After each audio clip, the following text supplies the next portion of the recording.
Welcome, everyone. My name is Ben Cheris. I'm happy to be your host today for what is the 13th of our Spirecast series here, and in a chance to revisit some of the excellent material from recent Spire conference and unpack it a little further and hear firsthand from some of the presenters and the amazing experts and leaders that we were able to pull together for that day. The whole idea is just to take ministry ideas, make it super practical and actionable so we can apply stuff, keep it from being a talk we heard to something that really can inculcate itself down inside of ourselves as leaders and put it into practice. So, and along the way, we'll have a chance to engage with today, Kyle Idleman, around some of the content that he shared in the closing talk, which I know for our team, we had a bunch of staff that participated in the Spire conference when Kyle spoke, and this was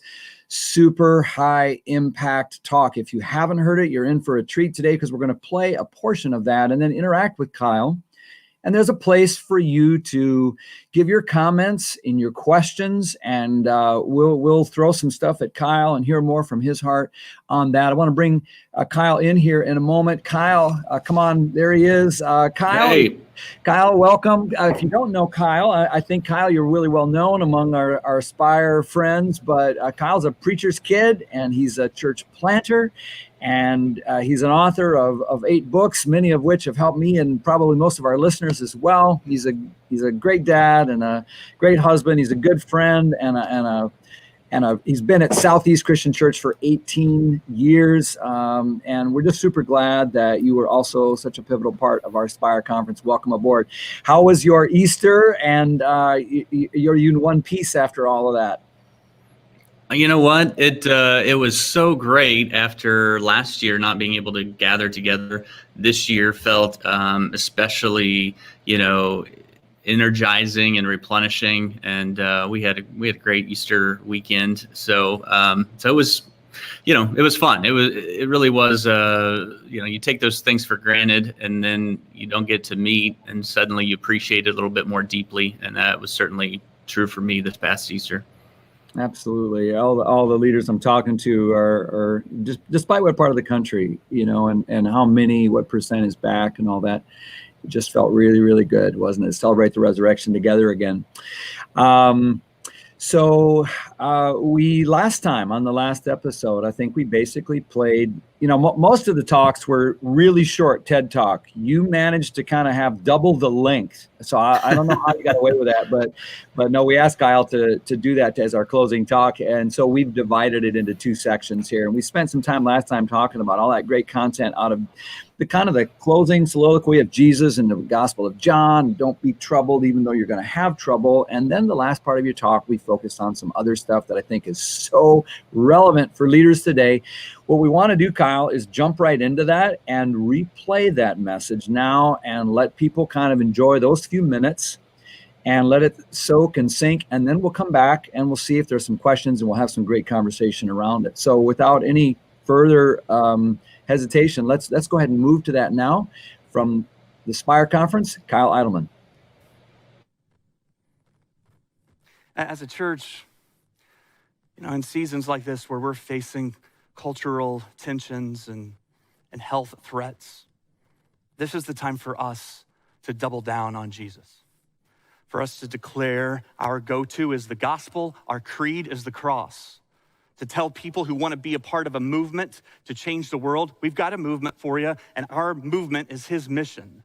In this season of trouble, that sometimes feels a little bit more like tribulation, we're going to put all of our weight on Jesus. That's what it means to believe in him.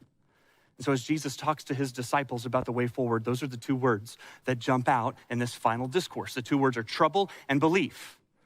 In fact, in the first half of John 14, Jesus tells his followers to believe a half a dozen times. And when he tells them to believe, it's a command. Like he doesn't say, hey, here's a best practice for you. He doesn't say, here's a helpful hint. He says to believe. It's a command. And I know it seems a little bit simplistic, this message, to a bunch of church leaders. But look, Jesus decided that this was the message his disciples needed to hear. And again and again, he had taught them with parables and different lessons and messages. But when it came down to it, this is the one that he circled. He commands them to believe. Why? Because belief in your heart is what allows you to keep moving forward. Belief is what keeps trouble from troubling you. But it's a command. To not believe is a sin. It's the sin of unbelief. Unbelief is what makes trouble especially troubling. And so genuine and wholehearted belief in Jesus is what keeps us moving forward. There's a picture of what this looks like in Exodus 14. You know the story. Moses is leading the people to the promised land. You got Pharaoh and his army chasing after them. And Moses finds himself in a position as a leader where there doesn't seem to be any right way to go. Like the Red Sea is right there and the Egyptian army is closing in quick. It's what you might call a troubling situation. And so I want you to see what the people do in this moment, because in the middle of all the trouble, here's what the people do. I don't know if this will sound familiar to you at all. The people respond to the trouble by complaining, criticizing, by being negative and divisive. I don't know if you know any people like that or any groups of people that can sometimes be that way when things are difficult, but that's what the people do. So let's look at this. Exodus 14. It says that the people said to Moses, their leader, was it because there were no graves in Egypt that you brought us out to the desert to die? So they're sarcastic and they're pointing the finger and blaming Moses for the situation that they're in. They go on to say to Moses, what have you done to us by bringing us out of Egypt? Didn't we say to you in Egypt, leave us alone, let us serve the Egyptians? And then they say, it would have been better for us to serve the Egyptians than to die in the desert. So they're just hypercritical and complaining and being negative and divisive. And you know this from the past 6 months, but this is what people do in times of trouble. This is what people who don't believe do. Trouble comes, and you start to see the unbelief surface in anxiety and anger and people lashing out and lots of frustration and lots of divisiveness, lots of criticism and complaining. Now, here's what Moses does, and I think it's a beautiful example for anybody who's in leadership. When he replies to the people who are complaining and being critical and negative, what he doesn't do is go through their list of complaints, right? Like he doesn't say, well, let's talk about this. In Egypt, I remember you saying that you wanted to leave. I don't remember you saying you wanted to stay there and serve. Now, he doesn't get into some email war with them. He doesn't try to debate them on social media. Instead of choosing some kind of side, he seems to recognize that their negativity and their criticism and their complaining is coming from a place of unbelief. So what do you do then as a leader? Well, he doesn't get offended. He doesn't have time to be offended. He can't afford to take things personally. There's way too much at stake to do that. Instead, he sees that it's coming from fear and unbelief, and he speaks faith and belief into their hearts. So Exodus 14, we read, Moses answered the people, do not be afraid. Stand firm, and you will see the deliverance the Lord will bring you today. He goes on to say, the Egyptians you see today, you will never see again. The Lord will fight for you. You need only be still. I wonder how he said that. The Lord will fight for you. You need only be still. I don't think he said it like a counseling session where he's like, hey, be still. The Lord's going to fight for you. I don't think it was like that. I think it was more of a halftime talk. Be still. The Lord will fight for you. I mean, I know right now, and certainly in months to come, we live in a world where there's a lot of trouble, a lot of opinions and criticisms, a lot of negativity. So how do you lead through that? By speaking faith and belief into the hearts of people. This is not the time to lead from a victim mentality. We're not victims. The God who created the world is on our side. So stop acting like we're the underdog in all of this. The church will never be the underdog. The God who spoke the world into existence is the God we believe in. So why are we acting like we're defeated and discouraged when we know the plan? When we know that the victory has already been won? Be still. The Lord will fight for you. And in this season where so many of us as pastors, church leaders, we've been in a panic, running around. Everybody's yelling, pivot, pivot. Just be still. I've quoted this verse many times as a pastor. Be still, let the Lord fight for you. When I'm with someone in the middle of a troubling season, I'll speak that verse. Be still, let the Lord fight for you. You feel like your marriage has fallen apart and you've tried to fix it, and now you're panicky. Be still. You're just making things worse. Let God do what God does. Be still. Let God fight for you. And you're not sure where the next mortgage payment is coming from, and the stress and the anxiety is not only overwhelming you, but it's overwhelming your family and your children, and the tension's just infecting your home. Be still. Let the Lord fight for you. Maybe you're feeling overwhelmed because of the uncertainty of this season. Just be still. Be still. And so I've declared this plenty of times over plenty of people, but I got to confess to you something. I've never really paid that much attention to the next verse. I don't know, maybe you have, but verse 14 says, be still, let the Lord fight for you. But then verse 15, we read, then the Lord said to Moses, why are you crying out to me? Tell the people to keep moving. Did you see what happens? Moses says to the people, be still. God says, keep moving. Moses says, be still, let the Lord fight for you. God says, why are we talking about this? Keep moving. Why aren't you moving? Well, there's a Red Sea right here. It's right here. Keep moving forward. And look, this is what belief does for us. Belief allows us to be still without stopping. Belief allows us to be still in our spirit while we continue to move forward with our feet. And I don't know about you, but that is a message that I need in this season of life. Like, it's not just be still or move forward. It's be still and move forward. I'm going to keep moving forward. I'm going to keep moving forward with the stillness in my spirit that comes from knowing that God will fight for me. I'm going to keep moving forward with the calm confidence that the battle belongs to the Lord. And that's what happens in Exodus 14.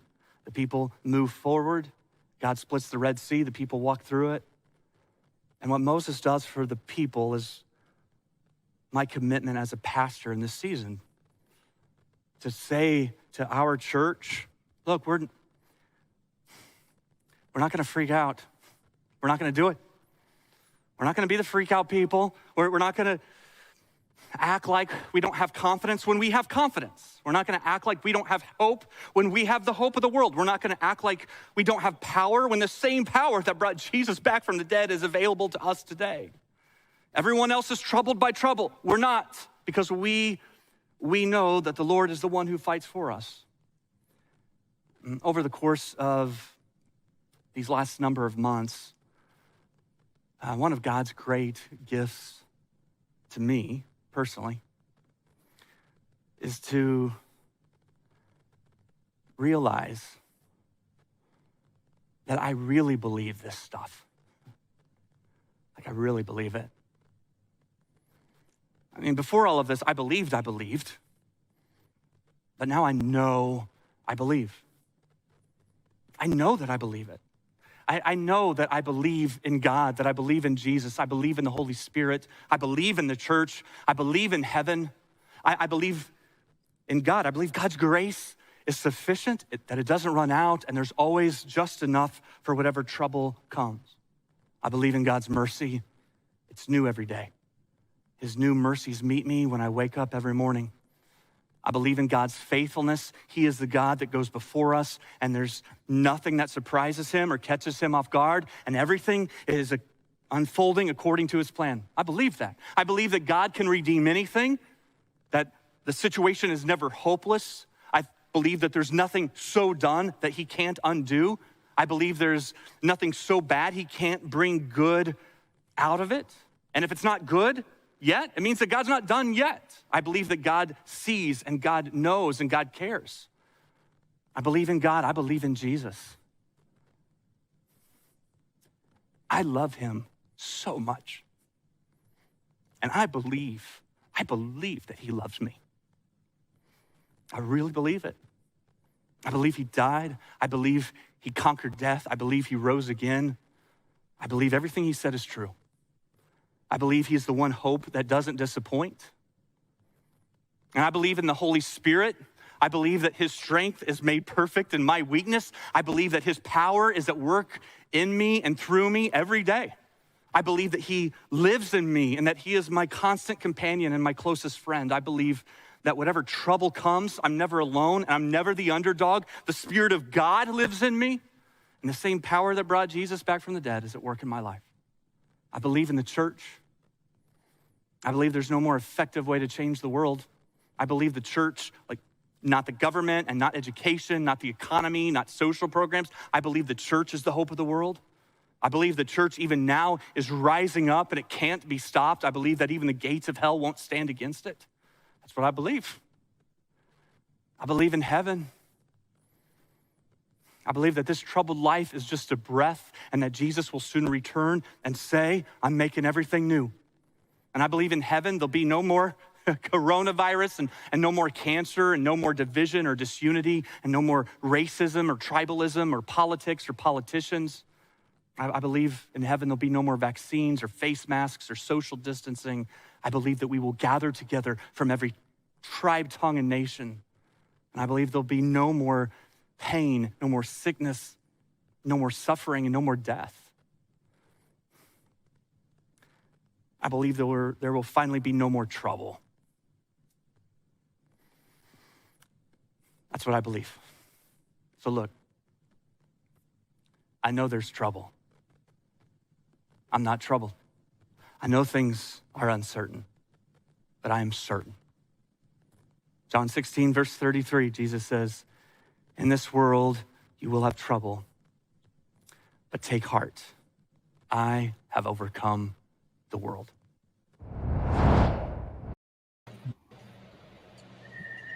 Man, Kyle, thank you. I know it's a while back that you delivered that talk. And as I think about what we're experiencing at our church and what I know so many other ministers and pastors across the country are experiencing, I just think it's such a timely and helpful word. So thank you for your work on it and for sharing it in such a winsome and great way.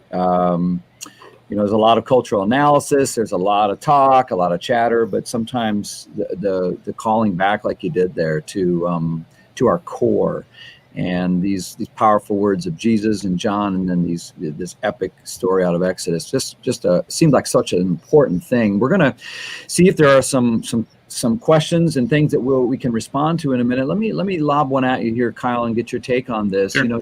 You suggest as you're looking at that Exodus passage, and you make every minister in the world feel better when you point out how Moses, one of the great leaders of all times, has all these people coming at him like, hey, what'd you do that for? And that's the criticism and some of the negativity that I think pastors and ministers have felt this year is even those who don't typically have that have had a lot. And you link that almost to like, you know, this is almost a symptom of some stuff that's maybe going on in our people. And I think we saw so many things surface during COVID, didn't we? And what are your thoughts about that, about maybe what it did expose about maybe American Christianity, even some people in our own church, our own discipleship efforts? What do you think we learned about ourselves as Christians during COVID in light of some of what we saw of the murmuring of our own people?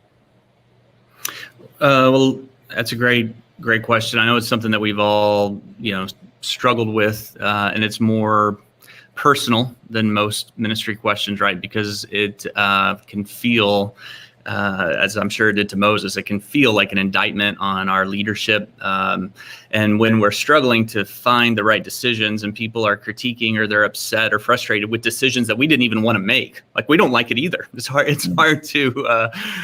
hard to accept some of that. One of the things that it taught me in this season is that I can't be the kind of person who pays a lot of attention to positive and over the top encouragement, and also be the kind of the person who is sensitive and easily offended when situation is expressed, right? Like those things tend to go together. So it showed me that maybe I was putting a little too much, finding a little too much encouragement in some of the positive feedback I was getting in the past, because I think it's that same part of our pride that gets a little offended or overly hurt by some of the negative criticism. But what I learned about people, a couple of things. Number one is just, what we already knew, but it was just more expressed in the season. And that is when people are afraid and when people are hurting, they tend to take that out on those around them who are safe. I think the church has been that for some people. Like they didn't know who to express some of that frustration to. Maybe it was frustration they felt about, or fear they felt surrounding, the political future, or they felt around, the medical information that they were getting. And so in those seasons, I think it's easy for people to express their frustration to the church. And so we need to always remember that a lot of that is coming from a place of fear, and what they need, and what Moses does is they need someone to speak some courage into them at that time. And sometimes, the last thing we want to do for those folks is encourage them, right? But oftentimes that's what's needed. I learned a little while back that if I get an especially harsh or complaining or critical email, that one of the best things I can do is just pick up the phone and call the person. They're not expecting it. Number one, they expect you to reply to an email, but there's just something about hearing their voice and reading back to them what they wrote and say, hey, you said this here. I just want to make sure I'm understanding you right. That is helpful for my heart, and I think it's really helpful for them, and it's much easier than trading emails for 2 weeks. And so I think that spirit, is one that God honors. And so I did a lot of that in this season, instead of replying to emails, making phone calls. And it just reminded me of, the fact that as a pastor, my heart needs to be for compassion and for love, and, helping people grow in this season. So it's been a little discouraging to see, some of that within the church. I do think that what James says in chapter 1, verse 3 is right. Like the testing of our faith develops perseverance. It develops an opportunity for spiritual growth. And so I'm also encouraged by that. Like I think one of the positive ways that the Spirit will redeem this season is that He will help us deepen our belief, help us deepen our faith. We're growing our perseverance muscles, and that's not easy to do. Like that's a difficult thing. But I believe that God is redeeming the church in that way. I believe He's purifying the church in that way, and that He's preparing the church for some things that are to come. Yeah, well, that's a great way to say that, Kyle. And it really does seem, doesn't it, like there's a purifying and a strengthening that really can't come in easy times, So right. It's been difficult. The good news is that that's exactly the kind of thing God uses to strengthen and purify, and it won't be without some struggle along the way. So I appreciate it also, just as you went in, kind of just that personal. I know that everyone who's going to be watching this down through the months and years ahead, if they're in ministry at all, they know exactly kind of what you're describing when you get that email and that gut punching remark or someone you've invested in. I think I've heard from more ministers over the last few months who have said, man, I can't believe this. I thought I knew this guy. And so you're bringing it back to what we ultimately believe. And early in the message, you talk about what do you really rely on to take your step forward. And I think maybe it exposed, there was a little too much reliance on things just being smooth or a political perspective or the government going to do something for us. And so I just think that's a great reminder, is that people are scared, and that pastoral touch is important. And Ben, I was going to say, you and I spent some time together in Dallas towards the end of the year. And one of the things that was helpful to me about that time, we were with a dozen other guys, and hearing that other people are going through what you're going through is comforting, right? Like, I think that's part of what 2 Corinthians 1 references, that we comfort each other with the comfort we ourselves have been comforted with, and that there's a unique encouragement and comfort that can come from other church leaders, sitting across the table or on a Zoom call, or even just texting and saying, "Yep, I get it. I understand what that's like. I've been there." And so, even what we're doing right now is how we encourage each other, is we get to hear that we're not alone. One example of this for me, I was having an especially difficult day, just feeling discouraged about some things. And this was in the summer. There was a lot of racial unrest, dealing with also the pandemic stuff and political, And so in the middle of that, I went home after this difficult day, and I was kind of whining about it to my wife, and she's like, "You need to call one of your senior pastor friends who understands this." And it wasn't so much a suggestion. So, I texted, one of my childhood friends, who's John Weiss. He's a senior pastor at Southland Christian Church in Lexington. And I said, "Hey man, it was a difficult day for me. Just one thing after another. If you get a minute, give me a call." And he called, and when he called, I said hello, and he started laughing a little bit on the other line. Didn't say anything, just laughed with a little bit of a groan. And then I laughed and he laughed, and we just we just laughed for a couple of, it's just this knowing laughter. I got off the phone, and, I went back in the kitchen. My wife's like, "That was quick." And I said, "Yeah." She said, "Well, what'd you guys talk about?" I said, "Nothing really." She said, "But it was helpful." I said, "It was really helpful." It's not necessarily hearing the right advice. It's just being with someone or having a connection with someone who understands and knows what it's like. I think there's a lot of comfort in that. I think that's why what we're doing right now is such an important part. It's hard to make time for it, but we need it more than we realize.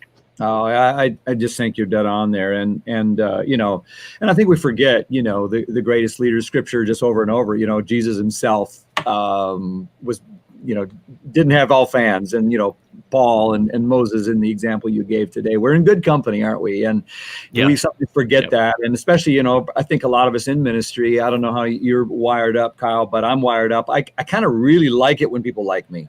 Some people kind of are able to just like, nuts to that. I don't care what kind of letters I get, but I do. And it's like, it eats on you. And so I appreciated your counsel there too, about the personal conversation. I followed that same advice that someone gave me. In fact, I've heard someone say, just take it one level more personal. So if it's, if it's a letter, at least maybe you're going to follow with an email, or if it's an email, maybe a text, or if it's a text, pick up the phone. Always better to speak in person, because I like that. That's good. So much diffuses, and you're just showing that I'm taking this seriously. But the other side of that is there's a time. I got one actually. Someone left our church, and I said, "Boy, I was really sorry to see that, but I always want to learn. Would you be willing to share why?" And they shared why, and it was a bunch of really political stuff. And I felt, and part of me just felt like, you know what? I'm glad I heard that, because it had nothing to do with our faith, our stance, our mission, our beliefs, our fidelity to the Lord. It was all about, we wish you talked more about their particular, preferences. And that made me, that was good for me to hear in that conversation. We love each other. See you in heaven kind of thing. but the other thing is, it might reveal some things that, gosh, own it. If it's stuff that you could have done different, own it, repent from it, and move on, right? So to Kyle's point, if you're listening to this and you're in ministry, you've had some criticism and complaints, and you and Moses and Kyle and Ben ain't the only ones. So just, if you don't have that person you can call and laugh with on the phone, just know that you're joined on this very broadcast with ministers who get it. You have that knowing laugh coming from us right now. You're going to be okay. Be still and keep moving, as Kyle said. So, we're coming down toward the end of our time here, but I just loved, there's some questions that are coming in that are kind of talking about the very things we've been talking about here. How, let's be honest, it's difficult, but it's probably not real persecution. And it's probably going to strengthen us and good for, let's not play, as you mentioned, let's not play the victim mentality here. Like we're where we know how this ends. We know who's behind us, and all of that kind of, maybe Kyle, maybe you could talk to us a little bit. I love what you said about how, this stillness is there, but it doesn't mean sit still. It means keep moving with, and I've heard someone say the best thing a leader can bring to a moment of panic or crisis is a non-anxious presence. And that's what I thought of when you were talking. Would you just talk a little more about how that confidence and hope and position of strength for a Christian leader in time like this can make such a difference? And what else are you thinking about for leaders that are on the call today? Well, yeah, I hit on in that talk just the foundational truth of the power of belief, right? That in this season, for me, that's where most of the confidence and courage I've needed has come from, is from a genuine belief in what I've always thought I believed, and when I'm struggling with that, I pray, I ask the Holy Spirit to give me the courage and confidence that I know I have in Him, but I can get distracted with it. So, much of this is doing what we would counsel and pastor other people to do. It's putting that into practice ourselves. And then I think significantly not letting the frustration of an hour or a moment or a day carry too much weight or be too much of a distraction. Let me give you an example of this. Like, I think people have been in a season where they get riled up, right? Like they get in some kind of an echo chamber from whatever side of the aisle they're on. They are in circles with maybe other people, relatives, family members, get into some Facebook, scroll where they start seeing all these things. And then in that state is when you hear from them. They're all kind of riled up about it. One of the best things I've learned to do in this season is kind of recognize when that's the case. Like, this is not necessarily this core heart issue for the person. They're just riled up. And so one of the things I've learned to do is to say, hey, I hear what you're saying. I want to give this the right attention that it deserves. So look, in 2 weeks from now, will you reach back out to me and let's talk about this a little bit more? And what I've discovered is that most of the time I don't hear from that person about that issue again. Like, in that moment, they were really upset or riled up based on kind of what they were surrounding themselves with. But in after a couple of weeks pass, they're okay. They've allowed themselves to focus on what really matters. They've got a little better perspective, and so I think learning to differentiate between someone being riled up and then someone who's really living in fear, frustration, and they need some pastoring I think I've learned a lot about that in this season, and that's been helpful. That's such a good, wise word, Kyle. And I find it, for myself, the time elapse is also really helpful for myself, because I'm probably going to give that better response myself if we wait a little while. I love that. What a great and practical idea to close our time with. Well, friends, This is stuff that is relevant, particularly because of the season we're in right now. As we're recording this, it's sort of in this strange post-Easter 2021 time. You may be listening to it somewhat down the road, but whenever you're listening to it, it's going to be relevant because ministry in that regard is unchanging. And so, Kyle, we thank you for calling us back to our core of who we are and what we believe, and the Lord behind this church. And that final riff that you ended the message with is just that's our stuff. We believe in the Father. We believe in the Son. We believe in the indwelling presence of the Spirit and His resurrection power in our midst, in our church, wherever you are and wherever you're serving, whatever you're doing. The church is Jesus' appointed vessel to be the hope of the world, to bring His gospel, and you are playing an important part in it. We love and appreciate leaders at Spire and are so grateful you've joined us for this, and hope that somehow the words of Kyle and this interaction has been really encouraging to you. And we hope you'll join us the next time as well. And in the meantime, if you haven't registered yet for the 2021 Spire Conference, I want to really encourage and urge you to do that. It's held September 14 to 26. It's down in Nashville, Tennessee, at the Gaylord Hotel and Conference Center. We have extended a sort of, bargain basement entry level registration fee all the way through the end of April 2021. So I hope that you'll take advantage of that and get your team and yourself registered. You can go to the Spire website for more information about how to do that. And it's been great to see those of you who've joined us now and those who are joining later on demand. Thank you for joining us. And to our presenter and friend, Kyle, thank you again, my brother. Great words. Good hanging out with you. And I know you've encouraged a lot of our pastor and minister friends from all across the country. Again, until next time, friends, this is going to conclude episode 13 of this Spirecast. Thanks for joining us.